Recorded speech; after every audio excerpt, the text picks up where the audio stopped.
My next guest is a 1993 Booneville High School graduate who went on to study for 3 years at UAFS, followed by 2 years at ASU Mountain Home, where he earned his funeral degree. He is currently a funeral director at Roberts Funeral Home, where he's been for the past 21 years. He has been a member of various civic organizations and community advancement organizations, including the Downtown Beautification Project and the Downtown Park Project. He's currently running for mayor of Booneville. Please welcome to the show, Edgar Baker.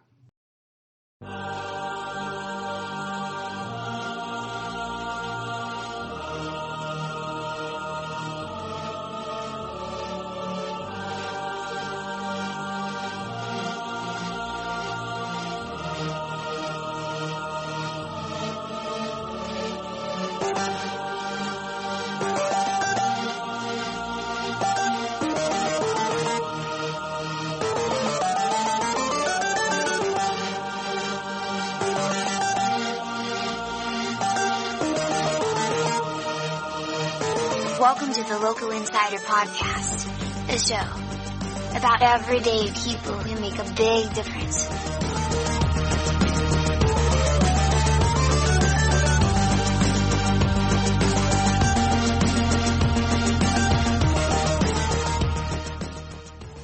The Local Insider Show is brought to you in part by My Patriot Supply.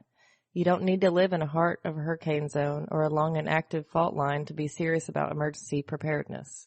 If we've learned anything from both historical and recent events, crises can come in all shapes and sizes, and they can come at any time, even overnight.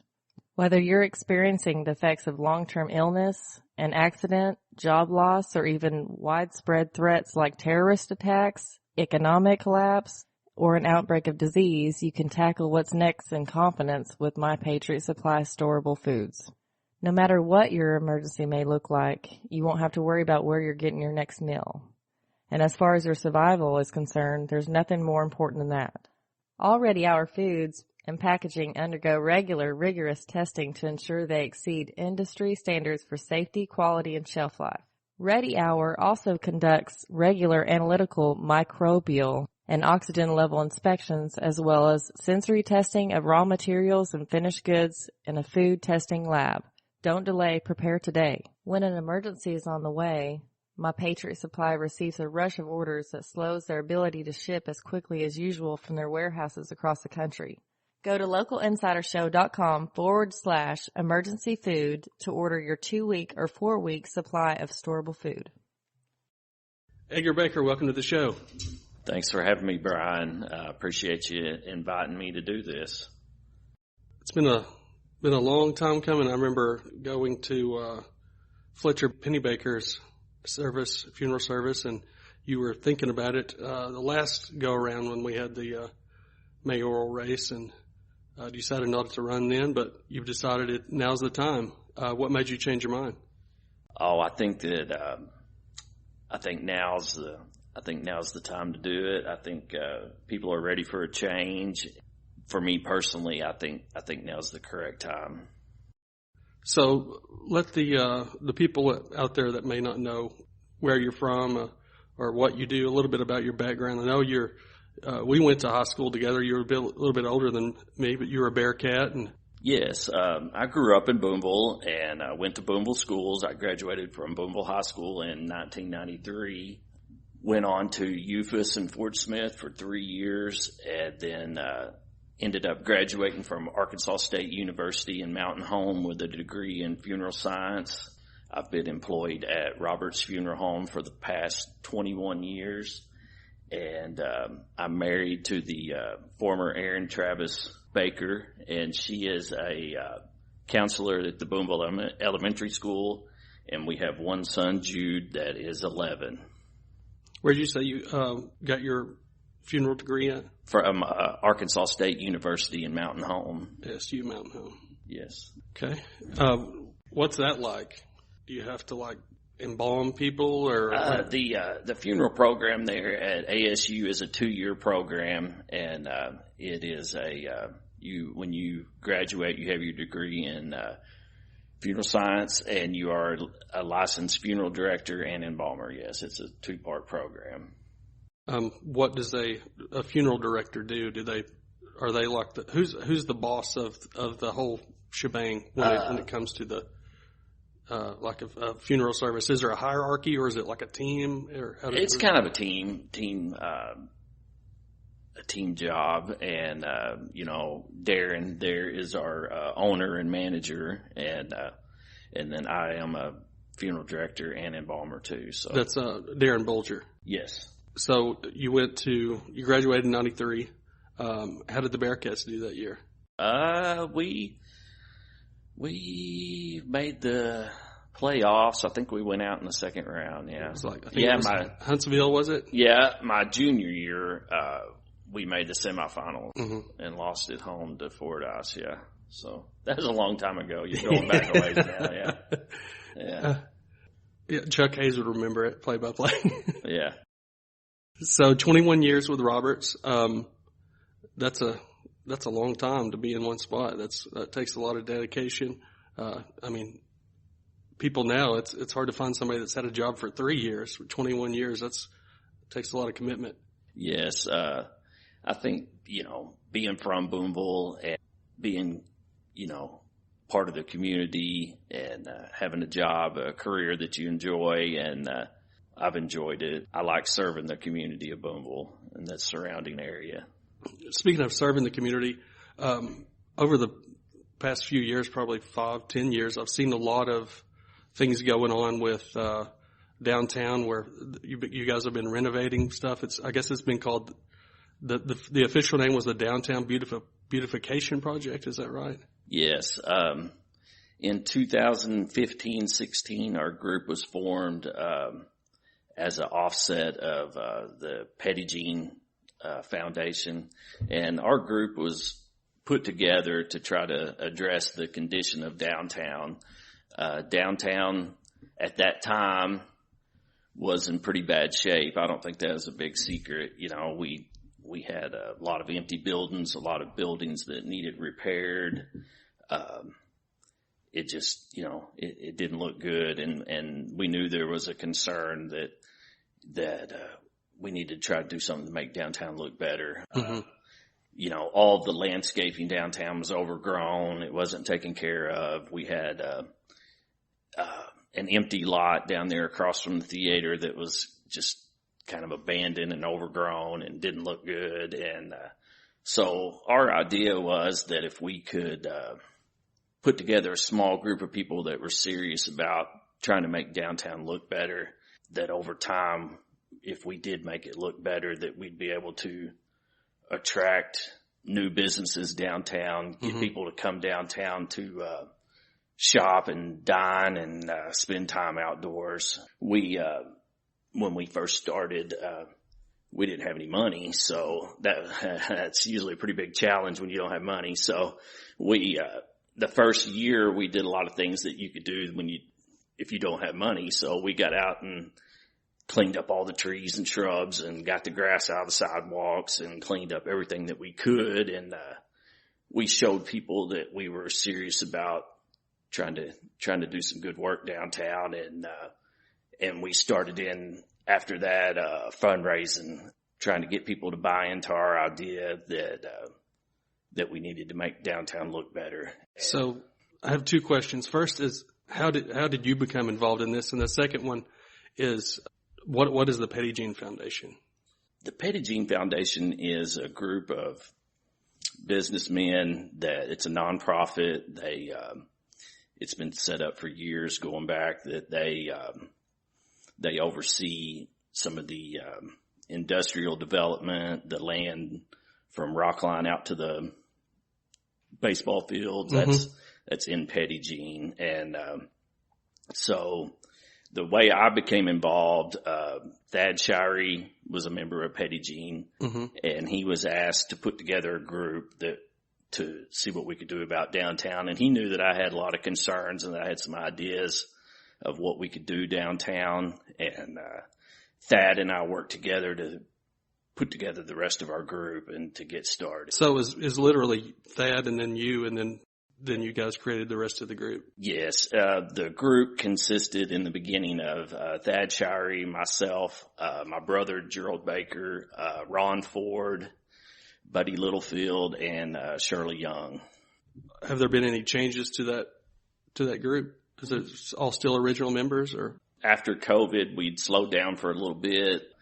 We kind of reformed our group about a year ago into a more of a park construction group, right. Because we are 5 or 6 years into our project. We've completed a lot of work downtown, and we felt like this park project was going to be kind of the big ending of our downtown group. Mm-hmm. And so the park project, we wanted to add a few people that a little more construction minded and mm-hmm. that had some knowledge into getting that completed. So our park group is myself, my brother Gerald, Kenneth Burrell, Justin Rogers, and Buddy Littlefield. So building projects for investors is nothing new to you, sounds like. Dealing with property owners, trying to gauge their interest in what are they willing to do to their building downtown. Mm-hmm. In the beginning we would ask, there are between 50 and 60 buildings downtown. So, I mean, it's more than what you realize. And right. So our first project was to contact every one of them. And a lot of those are out of state, out of town. And we tracked every one of them down and told them what we were doing, what we wanted to do, asked them, if they were willing to maybe repaint their building. If they weren't willing to do it, would they be interested in letting us do it? Mm-hmm. And it kind of took off from there. Mm-hmm. Our goal, we knew in the beginning that we weren't going to be able to do every building ourselves, but if we could do enough buildings and get a little momentum going that property owners would buy in, and that's what we've seen. Our group, we've done about 25 projects downtown, and property owners have done over another 20. So we're up to over 45 projects downtown. Wow. About 80% of every building down there has had some improvement made to it in the last 5 years. The park directly across from the theater?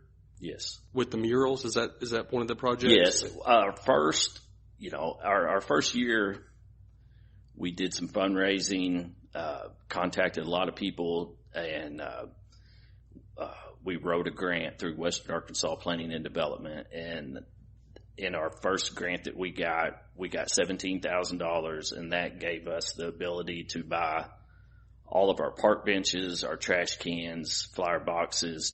We did the mural on the side of the wall down there. We did the landscaping, the fence. And that was kind of our first big project, and we were able to show people that we were getting some things done, mm-hmm. and it helped us to raise more money. And to date,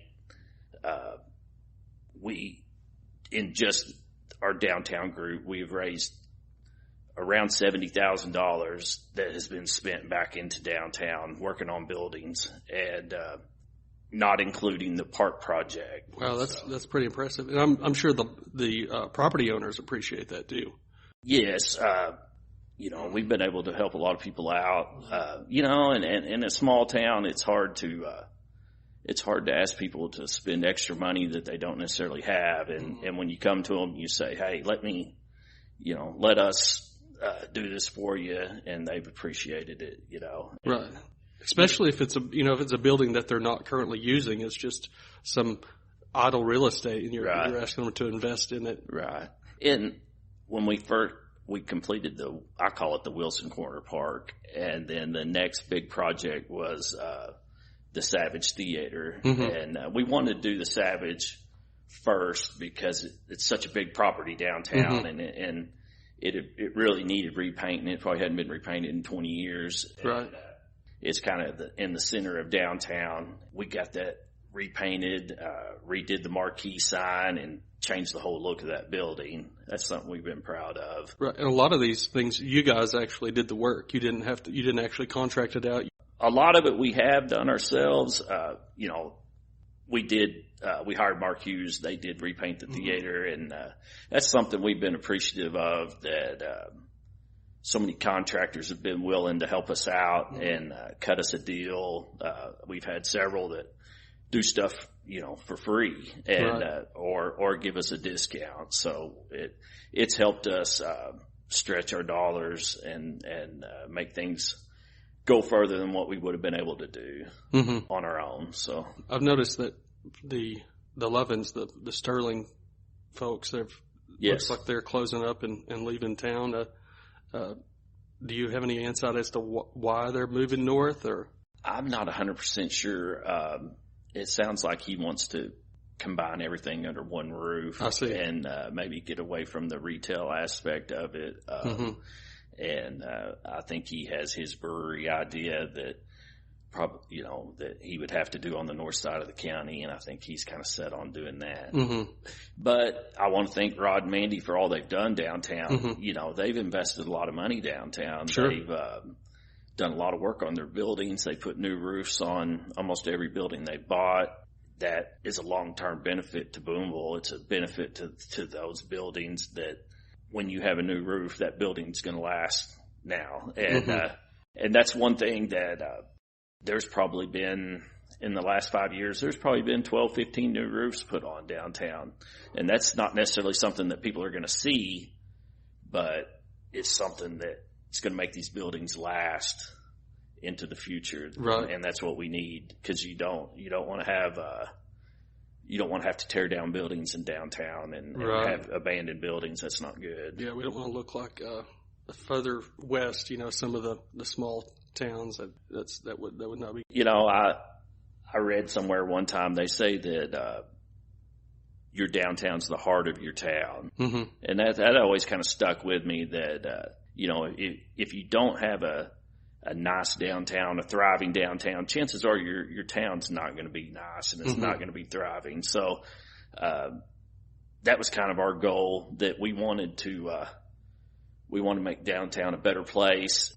And we wanted to be able to show the community that things don't always have to stay the same, that, if you do work hard and bring people together, that you can bring forth positive change for Booneville. Certainly. I realize it's easy to play armchair quarterback after the fact, but do you think there's anything that we could have done in Booneville to keep the Sterling family businesses in Booneville, or is that something that could have been prevented, or was it something that they had to do to complete their business model? Maybe looking back, if I think Rod got a little frustrated with just the slowness of the way our city government works, and whether or not we're going to be really aggressive about improving things. And I think he got a little frustrated with that, and that would be my guess. Shifting gears here a little bit, what does a typical day look like to you? Well, in the funeral business, you never really know what a typical day is going to be. There are no typical days. A lot of them they can be typical, but then they can be pretty different too. So, I might have a funeral. I might be out making a call, picking someone up. I might be going to Fort Smith.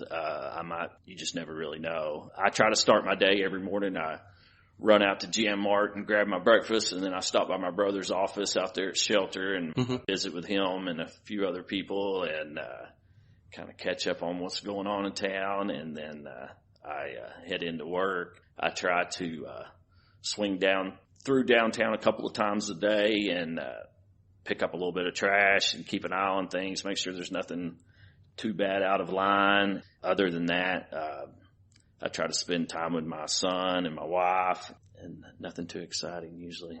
I was going to lunch it's been a couple of weeks ago, and you and Justin Rogers were out looking at the new park area that we've got going up. Looks like the bathrooms are almost complete, and you guys looks like they're about to start working on I guess that's going to be the seating area for like a food court type thing. Yes. We are underway on the project right now. I call it Broadway Memorial Park. That's a good name for it, I think. Yeah. The park has been a long-term project that we've been wanting to get going. You know, the bank had a couple of different ideas of what they were going to do with that property. They wanted to at one point put in a parking lot there, and then they've had a few people approach them about maybe doing a park, and they contacted us. They had some ideas, and that's kind of how it got started. The park project itself will feature the Lucinda Franklin Garrett Rotary Stage that will sit in the northwest corner of the park, and then there'll be a large green space area out in the middle with a large rock flower bed with a flagpole, and then on the northeast corner of the lot will be a large patio area that's surrounded by a flower bed. It's all going to be laid in rock with a rock flower bed, and it's going to have a covered pergola with lights and fans and dining tables and chairs and park benches, and it'll be an area that can be used every day for people to bring food downtown and sit outside and enjoy the park and eat downtown. It can be used for overflow seating for Black Dog, for Piñamos, for reeds, and, you know, people that want to grab something to eat on a pretty day and sit outside. And that'll be just to the south of Black Dog right now. Yes, on the corner just south of Black Dog. And then, you know, with the stage, it gives us the ability to host concerts. I know Rockline wants to move their movies in the park back downtown, be able to put a screen on the front of the stage and bring your blankets and chairs and sit out on the lawn on a Friday or Saturday night and bring the kids down there and have a movie night. It's going to be a really neat area. It's going to be something that it's going to be unique to Booneville, and it's going to be something we can all be proud of. I think with that area, with a large stage and a large open space, we'll be able to host a lot of concerts, and that's something that I'm interested in, is putting together a group of 8 or 10, you know, individuals that are really interested in promoting music in Booneville, growing maybe a concert series, you know, have some local artists, do some fundraising where we can hire outside groups to come in and hopefully, you know, draw some large crowds downtown and get people to enjoy downtown and spend time down there. Mm-hmm. Yeah, you start having some major music or entertainment going on there, and it won't take long before people see the writing on the wall to where they can, hey, we are just walking distance from this every time there is one, you know, yeah. Either food, eating places or clothing or whatever. You know, Piñamos right now, they're in the middle of adding on to their restaurant, doing the patio area that will open up to Broadway. That's something he's talked about, you know, is having music at his place and people being able to sit out on the sidewalk and watch a concert across the street. Mm-hmm. And I just think that with this park in the center of downtown, it's going to change the whole look of downtown. It's going to change the atmosphere for October days. It's going to be something that can be utilized for, you know, a nice area for Christmas parade, you know, and for lots of events. You know, they've had prom downtown the last 2 years, and the kids seem to have enjoyed it. And I think, you know, when we have this park completed, it'll be even a better atmosphere for something like that, and it's going to be nice. I look forward to it. What's the ETA on the completion with the stage and everything? We were hoping to be finished by October days, but we found out last month that the stage is not going to be here till December, and that's the Rotary had ordered that stage ordered it last December, and they've had some hang-ups with the manufacturing, but with COVID and this and that. But supply chain issues. Yeah, but they've been guaranteed that it will be here in December. So our goal is to have 90% of the park completed, and then when the stage gets here, the stage will go up as the last thing. Mm-hmm.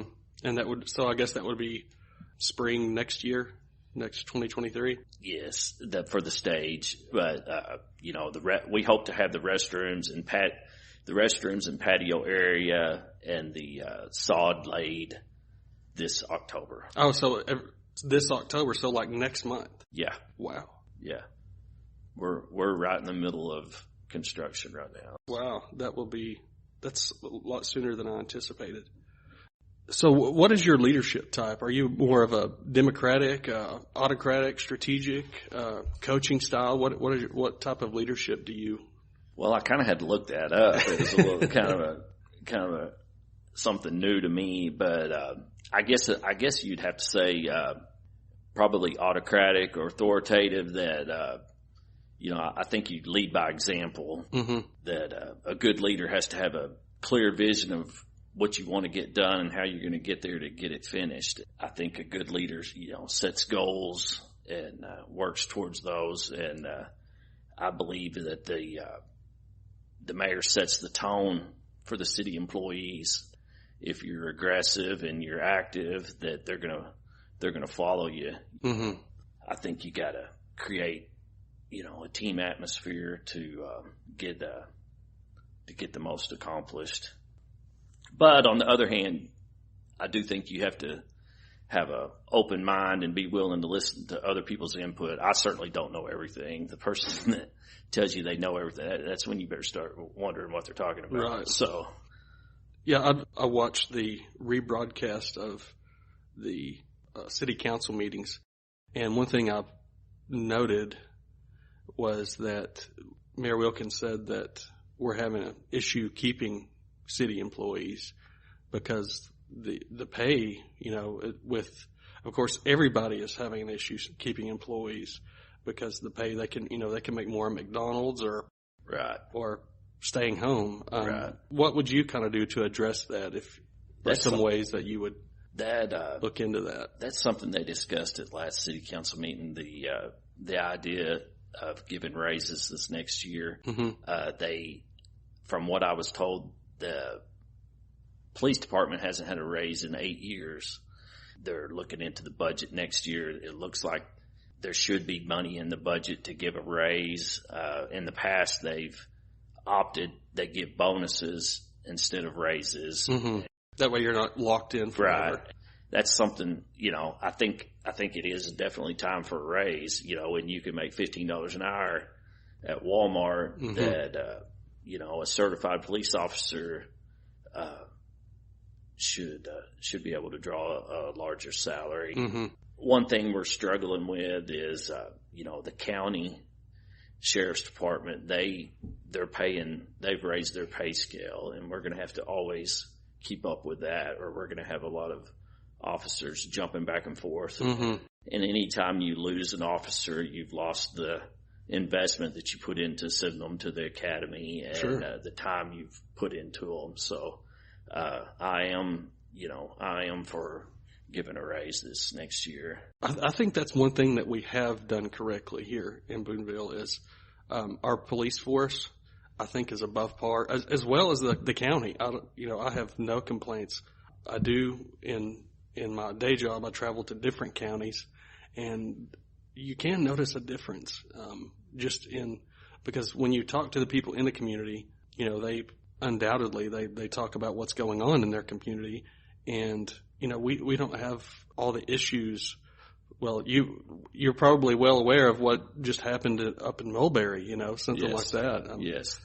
I think our police department right now is probably in the best shape it's ever been. Mm-hmm. that I've been aware of. I think that Chief Ben is doing a great job. He is very proactive. He's very community minded. He does above and beyond what's called of him, and he is always looking for ways to improve the police department, for ways to he's writing grants, he's out doing extra things, and you can tell that the standard has been raised, Mm-hmm. and that he is doing a good job. And that's something that, over the last 2 or 3 years, the police department has stepped up and they've started doing a lot of the code enforcement for the city. Mm-hmm. He's got a system where each officer has a section of town that they keep an eye on, and they're trying to be more proactive and catching problems early. It's a lot easier to clean something up if you catch it early instead of letting something become snowball into a disaster and then have to go back, go in and try to address it. So I do think Ben is doing a great job. From the sounds of it sounds like you wouldn't be looking to make any changes if you were to become mayor in that aspect of the city government. Ben is a great asset to Booneville, and we need more city employees of his caliber. Sure. And I bring that up because a lot of the people in the community, that's one of the things they ponder is, when the mayor comes in, the chief executive officer is the mayor, and the next under him in the executive branch would be the chief of police, and the chief of police works for the mayor. So, and people, some people don't understand how that works, but the mayor has the right. If you get a new mayor, then you can appoint a new chief of police. Yes. So just I bring that up to calm nerves and to let people know that there's going to be changes, if it's Mayor Baker, but not necessarily in the police force. I'm very proud of the Booneville police force. I think they're doing a great job. What's a former teacher or mentor that inspired you more than any other, you would say? I guess I would say Coach Rippey and Coach Shield, going back to my high school days. If you had to say a teacher, I think they both taught me a lot about hard work, mm-hmm. About commitment, about teamwork, about being proud of Booneville. I would go with those two. Mm-hmm. Other than those two, not necessarily a mentor, but I learned a lot from my dad. My father, he taught me a lot about how to treat people.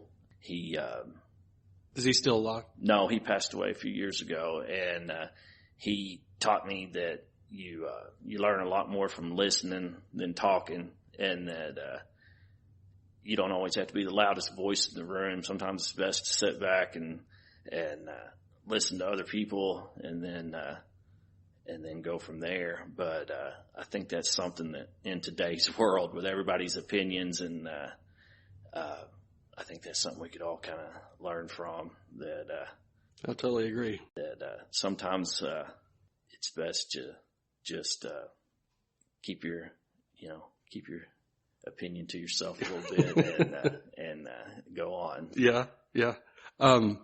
Peter Drucker or even Tony Robbins, they'll talk about, if you're in a meeting, a great leader will be the last to speak. No matter if they're the CEO or if they were just hired, you'll notice that they'll be the last to speak because mm-hmm. They want to hear all of the opinions and variables and information mm-hmm. before they put their 2 cents in. Yeah. So what do you do in your free time? Well, I used to play a lot of golf, and I've kind of gotten away from doing that the last several years. That's something I probably ought to get back into more with my son. He's wanting to start playing, and I spend, time with my son practicing baseball, basketball. I spend time doing yard work, volunteering downtown. I spend, I try to put in at least 2 or 3 hours a week downtown of doing something, and just spending time with Aaron and Jude, and nothing too exciting. What accomplishments are you most proud of? Going back to our downtown project, I'm proud of that. I'm proud of the work we put in. It's been something that I've really enjoyed, being able to bring progress and improvement to Booneville. I know I get people all the time that come up to me and talk about how much they appreciate it, and that it was needed, at the time, and we needed somebody that would take on that challenge. It's for a town our size, it's been a big project. It's something that people can see and be proud of. So what areas in the city do you see the most problems, and what would be some of your suggestions to solve those? I hate to be negative, but from what I hear from people is their biggest complaint to me is that they ask me, they say, how come our city doesn't get things done?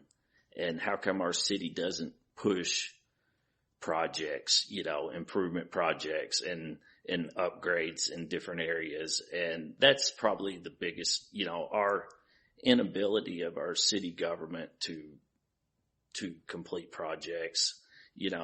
There are good things happening in Booneville, and, our downtown project is a project that's pushed by individuals or groups. Mm-hmm.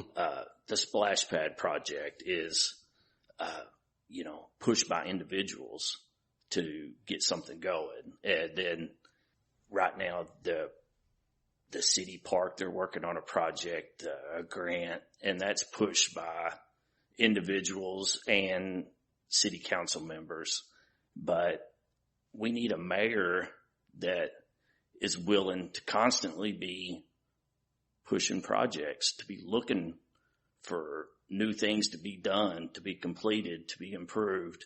And that's what I hear a lot from people.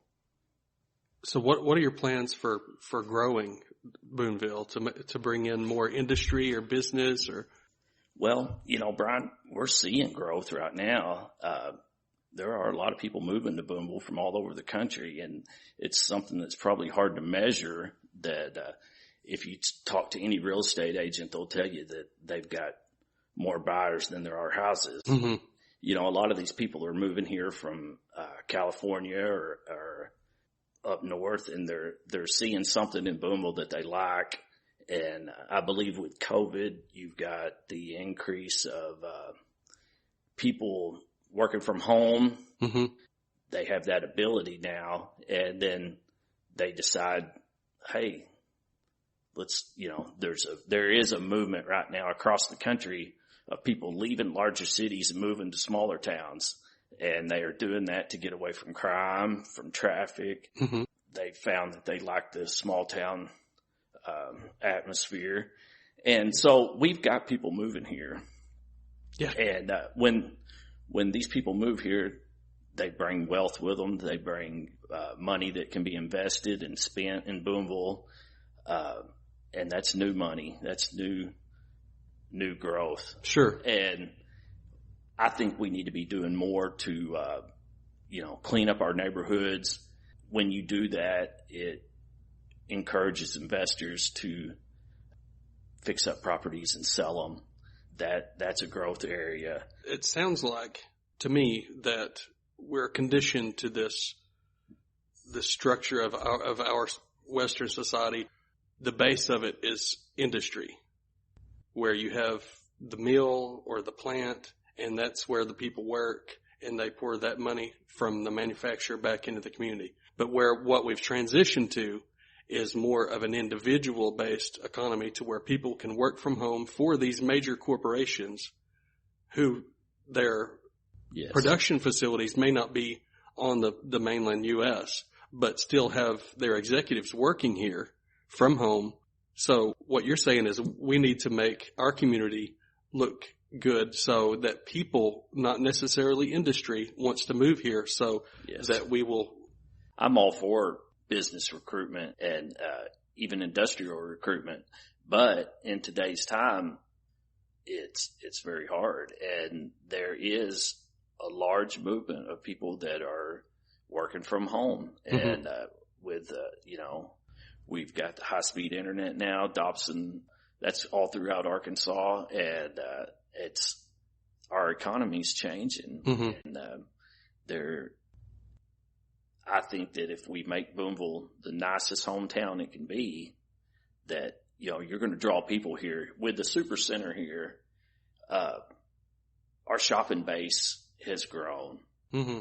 And we've got people that are driving in here from Waldron, Paris, Western Yell County that are coming in shopping and dining and spending their dollars here in Booneville. And I think we need to be trying to recruit new businesses and sell them on the fact that, yeah, there's 4,000 people that live in Booneville, but there's 14, 15,000 in South Logan County, and we've got another number that are driving in here and shopping a couple of times a week. So that is a positive, and we need to be looking at towns that are a little bit bigger than us, like Clarksville or Morrilton, and seeing what businesses they have that we could be recruiting, and we need to put together a business recruitment package with our census data, our sales tax numbers, a car count number, and get out and aggressively work with the chamber and aggressively try to recruit new retail and new restaurants and try to recruit new business to Booneville. Mm-hmm. I don't see that happening, right? Yeah, it hasn't. I don't think it's been happening in the last few years anyways, right. Of something that's aggressive, sure, and proactive, and in trying to. We're at a unique time that Booneville's not what it was 5 years ago. Our shopping base and our sales tax is a lot more than it used to be, and I think we can sell that to new companies that might be looking, to come into a smaller market that they haven't been in before. Mm-hmm. I read a lot in the Little Rock paper. I don't know if you ever read Rex Nelson. He's kind of like the Mr. Arkansas guru guy. And he talks about communities that, all across Arkansas. And he talks about communities that are shrinking, on the eastern side of the state, on the southern side of the state. But he points out in all those areas, there will always be one town that hangs on that people gravitate to because they have a super center, mm-hmm. or they have, a good school system, and that will be the focus area and you see that in Booneville, and that over the last 5 or 6 years with the super center, that Waldron, they've lost their Walmart, and those people are coming here to shop, and they're coming here to dine, and that is happening to communities all over Arkansas, and that we are positioned right now for growth. Mm-hmm. That's my thoughts anyways. What would you say would be an essential characteristic of an effective mayor? I think you've got to be hardworking. The mayor's job is to serve the people of Booneville, and you got to be hardworking. You got to be proactive. You got to be able to lead your employees. You got to be clear with them what you expect and hold them to a standard. You got to be a good communicator. You need to be organized. You need to set goals. We need to have long-term goals and short-term goals. We need to, I've got a plan to upgrade our parks department, and you've got to be able to, if you don't set a goal, you're not going to get there. Right. You can do this and do that, but if you're serious about getting something done, you need to set a goal. And, I think, a good mayor has to be steady and consistent. You don't want to be a splash in the pan. You want to turn it around. A lot of our problems are going to take time. Mm-hmm. You got to be steady, and it's going to require the work to get to that point. This is a question I ask anyone it's kind of in a leadership role. And this one, for the mayor, let's say this is a hypothetical. A lot of people don't like hypotheticals, but this will kind of I don't know. It's a question that I have. I know I'm not alone when I wonder this, and I don't want to go down a negative path. This has been a very positive interview, but if things were to get really bad in Booneville, and you say you have and I know this would most likely would be on the county sheriff's shoulders because he's the highest elected official in the county. But if we had a federal agency come in and they said, we want to go door to door and take whatever, weapons, food, whatever from your citizens, we're going to use your police force, along with our forces. What would your answer be to them? Well, that's quite a hypothetical. I haven't really put a lot of thought into that, but I think, your goal of being mayor is to, you need to protect your citizens at all times, and I think I would fall back on that, and like you said, dealing with the county sheriff and see what their thoughts are, is something I certainly wouldn't be for, but, then again, the ability to keep people safe and protected is also a high priority too. Mm-hmm. That's a tough hypothetical. Hopefully that doesn't ever come to fruition. Right. I hope that never does. There have been a lot of firsts in the last few years. Things have changed, in this country, and you pointed out a lot of things have changed for the better. And I think you're correct in pointing out that if you don't see the changes and you don't adapt, then you fall by the wayside. And I've seen you're seeing the changes on the economical side, but there's, also other changes that we're seeing. And I'm not some conspiracy theorist that thinks that this is going to happen in Booneville, because most likely any bad things, they tend to happen in the major cities. You'll see that. But let's take the Great Depression for instance. I talked to a lot of old people that and I was raised by my grandparents, and they were around during the Depression. And most of the people around here, I asked them, well, what was it like? And they said, well, we didn't really even know. We didn't even notice because we were poor anyway. So, so a lot of that takes time to trickle down to a smaller community like us. But I think it's important where you're seeing a lot of blurring of responsibilities and roles of when it comes to federal, state, and local governments. I think it's important that our elected officials know what power they have and their responsibilities. And it sounds like you have your thumb on it, so to speak, and that, your first priority is to protect your citizens. And that's good to know. Yes. What's the main challenge that you foresee in this role as mayor? I think when it comes to cleaning up our neighborhoods, I think that's going to be a real challenge that you're going to have to be realistic about, that you're going to have to change a lot of people's mindset, that they've had 20 years of getting away with a lot of stuff. And, the police and police chief are working hard to try to clean up some of that stuff. I think anytime you're talking about changing the mindset of a community, it's going to be a challenge, and it's going to take time. But our current police chief, he has a plan and he's working hard at it. But we need a mayor that will go along and go the extra mile to enforce a lot of this stuff, to be willing, if you lived in Greenwood and you abandoned a house, how long do you think they would let you get away with that? They're not going to let you get away with that at all. We've got a house right here on Broadway that burnt 5 years ago, and it's sitting there half burnt down, and there's been nothing done about it. Well, if that had happened in Greenwood, the city would go in there, they would tear that down, and they would sue the property owner for the $5,000 it costs to contract out to have that tore down and cleaned up. Mm-hmm. And that's something that our current mayor hasn't been willing to do, that he won't go the extra step to force that.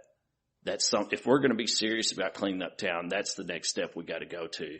And we got to be willing to put property liens on property that is abandoned and that needs tore down. Mm-hmm. You can't afford to tear all these down if you're not going to recuperate some money out of it. Mm-hmm. And that's the next step. And if we're going to be serious about it, that's what we're going to have to get done. And that's something that I've spent a lot of time looking into. It's something I'm willing to do, So why do you want to become mayor? I want to be mayor because I want to make Booneville a better place. I want to make it a better place for my son and for your children and for the next generation of kids growing up in Booneville. When I grew up, I knew Booneville was a special place, and it feels like to me over the last few years, we've taken a step back in some areas. We need a mayor that's serious about bringing upgrades and improvements to our parks department. We need a mayor that's serious about cleaning up our neighborhoods and taking on our drug problem.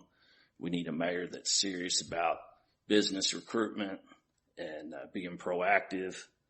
The people of Booneville, they deserve a efficient, effective, accountable city government, and that's why I want to get into.